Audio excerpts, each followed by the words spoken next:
हाँ, तो आज हम लोग पढ़ने वाले हैं आवर्धन क्षमता। क्या पढ़ने वाले हैं? आवर्धन क्षमता। आवर्धन क्षमता किसे कहते हैं? आवर्धन क्षमता को इंग्लिश में मैग्नीफाइंग पावर बोला जाता है। मैग्नीफाइंग पावर का मतलब है कि अगर कोई बिंब जो है वो दर्पण से परावर्तन के बाद में जो प्रतिबिंब बना रहा है, वो प्रतिबिंब कितना गुना बड़ा बन रहा है या कितना गुना छोटा बन रहा है, यही आवर्धन क्षमता कहलाती है। अब आवर्धन क्षमता का सूत्र अपन कैसे दे सकते हैं? आवर्धन क्षमता का सूत्र अपन दे सकते हैं प्रतिबिंब की ऊंचाई, प्रतिबिंब की ऊंचाई बटा बिंब की ऊंचाई, प्रतिबिंब की ऊंचाई बटा बिंब की ऊंचाई, बिंब की ऊंचाई। क्योंकि अगर अपन ऊंचाइयों का अनुपात लगाएंगे तभी तो अपन बता सकते हैं कि भाई प्रतिबिंब जो है बिंब की तुलना में कितना गुना बड़ा बन रहा है और कितना गुना छोटा बन रहा है। तो प्रतिबिंब की ऊंचाई बटा बिंब की ऊंचाई को ही अपन क्या बोलते हैं? आवर्धन क्षमता। क्या बोलते हैं? आवर्धन क्षमता। आवर्धन क्षमता को अपन ने इंग्लिश में बोला मैग्नीफाइंग पावर। क्या बोला? या फिर अपन मैग्नीफाइंग पावर की जगह मैग्निफिकेशन भी बोल सकते हैं। Magnification, magnification. इसीलिए मैग्निफिकेशन जो लिखा हुआ है, अगर मैं इसके लिए सिंबल यूज करूं तो वो होगा m बराबर प्रतिबिंब की ऊंचाई को लिखेंगे अपन h डैश और बिंब की ऊंचाई को लिखेंगे h। तो m बराबर क्या बनेगा? h डैश बटा h, h डैश बटा h। अगर अपन इस पर चिन्ह परिपाटी लगाएं तो चिन्ह परिपाटी में जब भी अपन वास्तविक और उल्टे प्रतिबिंब की बात करते हैं यानी वायु की बात करते हैं तो h डैश हमेशा क्या बनेगा? ऋणात्मक। क्योंकि प्रतिबिंब हमेशा वास्तविक और उल्टे में नीचे जाता है, यानी नीचे जाएगा तो h डैश कैसा आएगा? माइनस।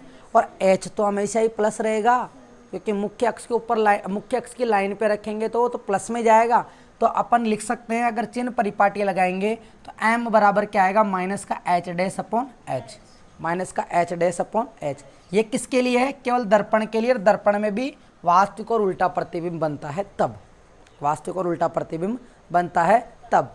अब बात ये आती है कि दर्पण के लिए आवर्धन क्षमता अपन लेंस में अलग सूत्र आएगा, लेंस में अलग सूत्र आएगा और दर्पण में सूत्र अलग आएगा। तो अभी अपन जानेंगे केवल दर्पण के लिए कि दर्पण में क्या सूत्र आता है, दर्पण में क्या सूत्र आता है। ये जो सूत्र दिया है ये तो मैंने प्रतिबिंब की ऊंचाई और बिंब की ऊंचाई के रूप में दिया है। यदि मान लो आपको प्रतिबिंब की ऊंचाई और बिंब की ऊंचाई ना देकर प्रतिबिंब की दूरी और बिंब की दूरी में आवर्धन क्षमता पूछे, तब आप लोग क्या सूत्र यूज करोगे? तब क्या सूत्र यूज करेंगे? इसके लिए आप लोगों को जो अपन ने दर्पण समीकरण सिद्ध किया था उसमें समीकरण नंबर 1 आया था। समीकरण नंबर 1 याद करो, समीकरण नंबर 1, समीकरण नंबर 1, समीकरण नंबर 1 से a डैश b डैश बटा ए बी बराबर होता है b डैश p बटा B P, b dash p बटा बी पी। ठीक है। अब अगर मैं उसी चित्र को वापस से यहाँ पे बनाऊँ, चित्र को वापस से बनाऊँ तो आप यहाँ पे देखोगे तो ध्रुव से ले लेंगे। ठीक है, अब सही है। अब आप लोग देखो a डैश b डैश क्या है? नीचे प्रतिबिंब की ऊंचाई को बता रहा है और ए बी किसको बता रहा है? बिंब की ऊंचाई को। और बी डैश पी जो है, बी डैश पी प्रतिबिंब की दूरी और बी पी बिंब की दूरी, बिंब की दूरी। तो अपन समीकरण नंबर 1 का उपयोग करेंगे। ए डैश बी डैश को तो अपन लिखेंगे एच डैश और एच डैश किसका लिखेंगे? एच डैश, क्योंकि चिन्ह परिपाटी लगा रहे हैं तो एच डैश किसका आएगा? माइनस का। ए बी किसका आएगा? प्लस का। इधर बी डैश पी चिन्ह परिपाटी के साथ में बी डैश पी माइनस का वी और बी पी माइनस का यू, क्योंकि यू तो हमेशा ही किस में होता है? माइनस में होता है। तो अपन जान गए कि माइनस का एच डैश अपॉन एच बराबर माइनस का वी अपॉन यू। ये भी माइनस का और ये भी माइनस का, तो ये दोनों तो क्या हो जाएंगे? प्लस। तो माइनस का एच डैश अपॉन एच बराबर माइनस का एच डैश अपॉन एच, इसको अपन थोड़ा साइड में यहाँ लिखते हैं, एच डैश अपॉन एच बराबर, यहाँ पे माइनस माइनस कट गए तो क्या आएगा? V upon U. लेकिन इधर माइनस का है ना, माइनस का। अब इस चिन्ह को आप इधर ट्रांसफर कर सकते हो, तो आप लिख सकते हो कि एच डैश अपॉन एच बराबर होगा माइनस का we upon you.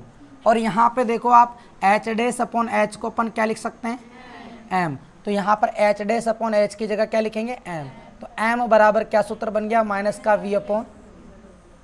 We upon you. तो आवर्धन क्षमता का जो सूत्र होता है दर्पण के लिए वो होता है प्रतिबिंब की दूरी और बिंब की दूरी का अनुपात, लेकिन चिन्ह काहे का आता है, माइनस का चिन्ह आता है।